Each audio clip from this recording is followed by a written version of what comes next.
Fakultas Dakwah dan Komunikasi FDK Universitas Islam Negeri UIN Araniri Banda Aceh menggelar seminar internasional pada Kamis 19 September 2019 di Aula Pascasarjana kampus setempat.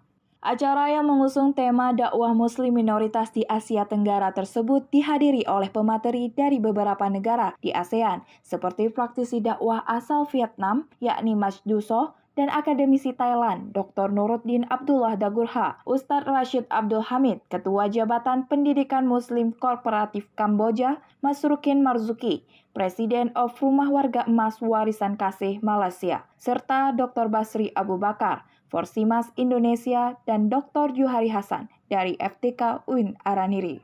Dekan FDK UIN Araniri, Dr. Fakhri dalam sambutannya mengatakan, seminar ini merupakan timbal balik dari lawatannya ke beberapa negara dengan penduduk muslim minoritas di Asia Tenggara. Adapun dalam diskusi yang dihadiri oleh puluhan mahasiswa UIN Araniri serta dosen FDK tersebut membahas tentang perkembangan dan tantangan yang dihadapi para pelaku dakwah yang ada di Asia Tenggara saat ini.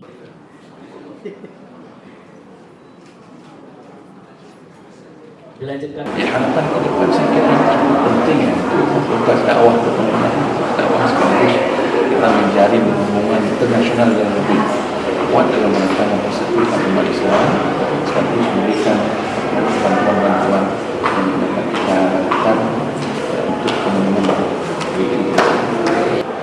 Jadi saya kira kerjasama ini penting, bukan hanya kerjasama yang sifatnya akademis, sosial, bahkan yang lainnya juga bisa kita perbuat di sendiri. Yang pertama sekali tujuan yang ingin dicapai itu adalah sharing pengalaman, sharing informasi, sharing daripada berbagai kegiatan dakwah di sana, apa yang unik, apa kelebihannya, apa kekurangannya. Lalu dari hasil seminar ini juga kita ada rencana membuat penulisan buku bersama.